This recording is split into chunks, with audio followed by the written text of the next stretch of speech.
ډول پیښې د ډیفټیریا د په ټول نړۍ کې د ورلد هیلث اورګنایزیشن لخوا ثبت شوي وي.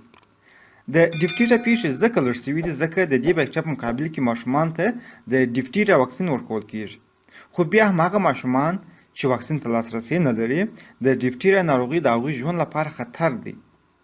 د باکتریاو د تقسیم بندي جدول څخه معلومیږي چې کوران باکتریوم ډیفټیریا یو ګرام مثبته راډ-شکله باکتریا ده.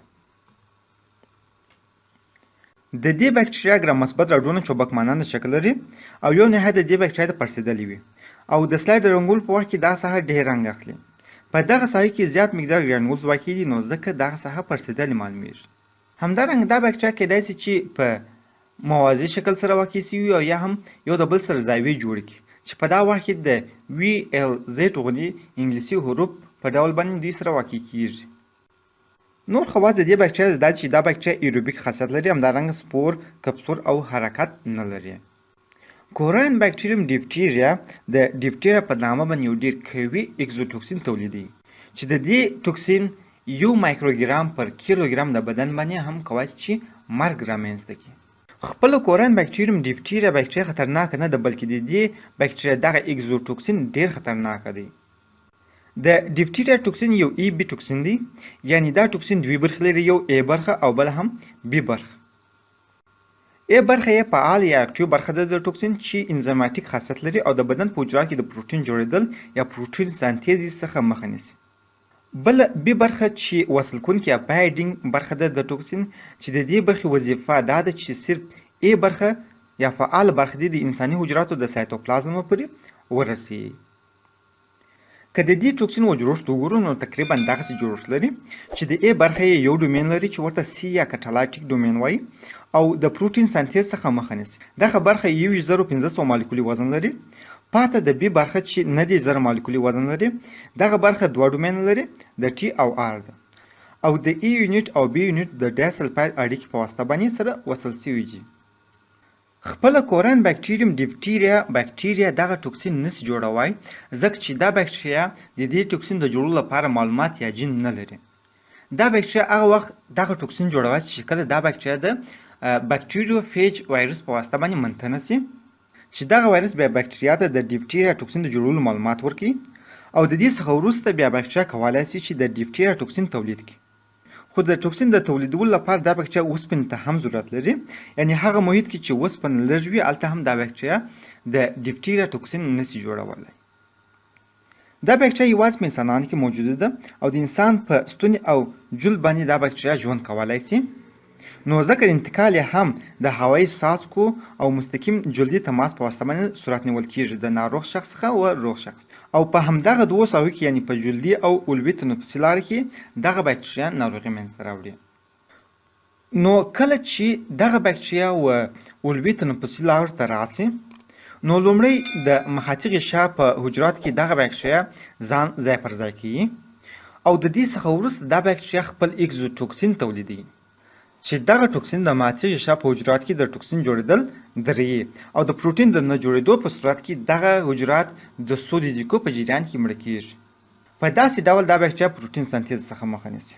لومړی دغه ټوکسین بی برخه د حجراتو د ګلایکو پروټین ریسپټور سره وصل کېږي او ټوکسین و حجرې ته د اندوسایټوزیس عمل په واسطه باندې داخلیږي. داخل په حجره کې د پیش د تغییر په اساس باندې ای یا فعاله برخه د بی برخې څخه جلا کېږي. د ټوکسین دغه اکټیو یا فعاله برخه د ان ای ډي او انلانګیشن فیکټور ترمنځ تعامل کټالایز کوي او پر الانګیشن فیکټور باندې ای ډي فی رایبوز وصل کوي. الانګیشن فیکټورز د پروټین جوړولو لپاره ډیر مهم دي ځکه الانګیشن فیکټورز د پولی پیپټاید د زنجیر د اوږدولو او نوي امینو اسیدونو پر وصل کولو کې مرسته کوي.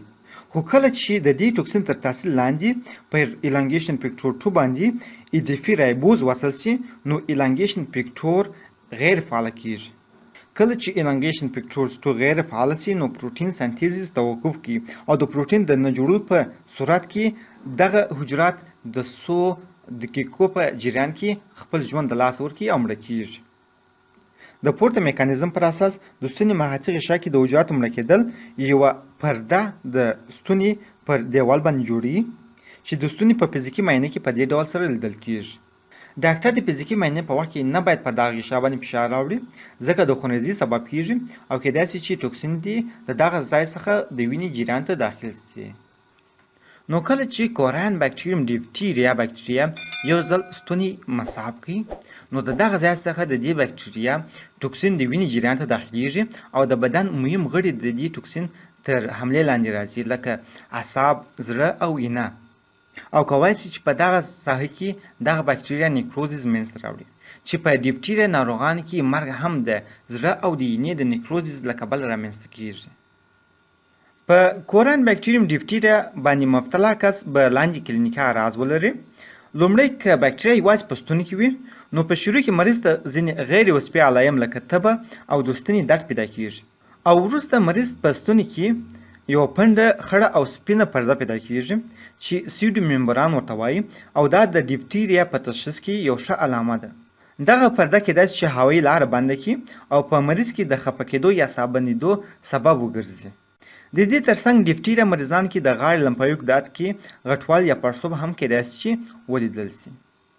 او که توکسین د وینې د لارې د زړه انساج ته لاره پیدا کړي نو دا د زړه په ضربان کې مشکل پیدا کوي، همدارنګه د مایوکارډایټس سبب هم ګرځي چې دغه دواړه حالتونه بیا د زړه د احتقاني عدم کفایي او د زړه د انساجو دایمي تخریب سبب ګرځي چې په ډیفټیریا کې اکثر ناروغان هم د زړه د نیکروز له کبله خپل ژوند د لاسه ورکوي. او که توکسین عصبي انساج ته لاره پیدا کړي نو هلته د کرانیل نروز د التهاب سبب ګرځي. نو ځکه مریض ته په لیدلو، خبرو کولو او خوړلو کې مشکلات موجود وي او همدارنګه مریض خپل بازو او پښو ته هم په صحیح ډول باندې حرکت نشي ورکولای. د کوران بکټریوم ډیفټیریا ابتدایي تشخیص او تداوی شروع د کلینیکي علایم په واسطه باندې کیدای شي، خو که وغواړو چې ورته لابراتواري معاینات وکړو نو کولی شو چې نمونه د فزي او د ستوني څخه واخلو. که د مایکروسکوپ لاندې کوران بکټریوم ډیفټیریا وګورو نو په دغه شکل به د کوران بکټریوم ډیفټیریا ګرام مثبت راډونه ووینو چې کیدای شي په موازي شکل واقع شوي او یا هم د حروف په شکل باندې یو د بل سره واقع شوي.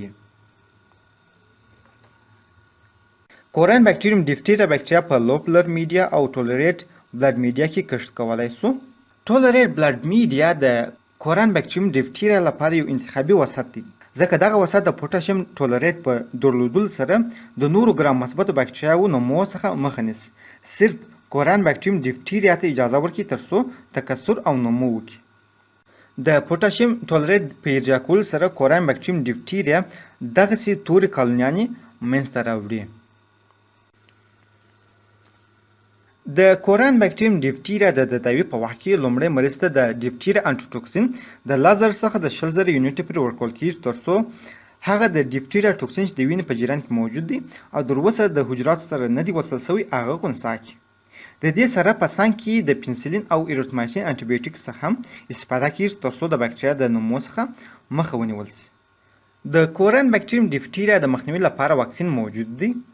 دغه واکسین د ډي ټي پی په شکل د ټیټانوس او پرټوزیس واکسینو سره یو ځای په 2، 4، 6 او 18 میاشتنۍ کې نوي زیږېدلو ماشومانو ته ورکول کېږي.